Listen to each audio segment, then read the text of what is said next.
Les génies du bien, le podcast qui vous veut du business. Qu'aujourd'hui, on écoute bien? Est-ce qu'aujourd'hui, on sait écouter l'autre? Et pourquoi on l'écoute? C'est un peu tous ces sujets qu'on va aborder avec toi. C'est parce que c'est un besoin, qu'ont beaucoup de consultants, des portés, indépendants, freelance, mais plus globalement, l'écoute dans sa vie, l'écoute de l'autre, c'est quand même, la clé pour entrer en relation, réellement avec autrui.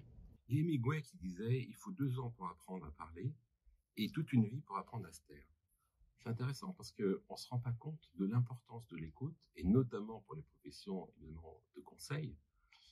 On a tendance à écouter pour répondre au lieu d'écouter pour apprendre et comprendre. On va le voir dans nos activités, mais aussi dans le lien amical qu'on peut avoir. On se retrouve avec des amis et puis on va lancer une conversation. Mais vous ferez l'essai, vous me direz.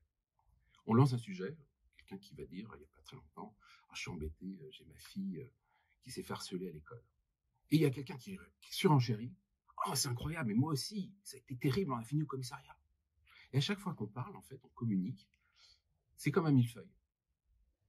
On annonce une information, l'autre surenchérit, et on surenchérit. Et en fait, on ne s'écoute pas. Or, quand la personne dit, j'ai ma fille qui s'est fait harceler à l'école, qu'est-ce qu'il attend réellement? Il attend qu'on lui pose des questions.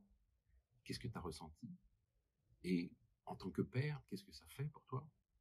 C'est ça qu'il attend. C'est pas qu'on lui dise qu'on connaît quelqu'un qui a eu pire ou mieux.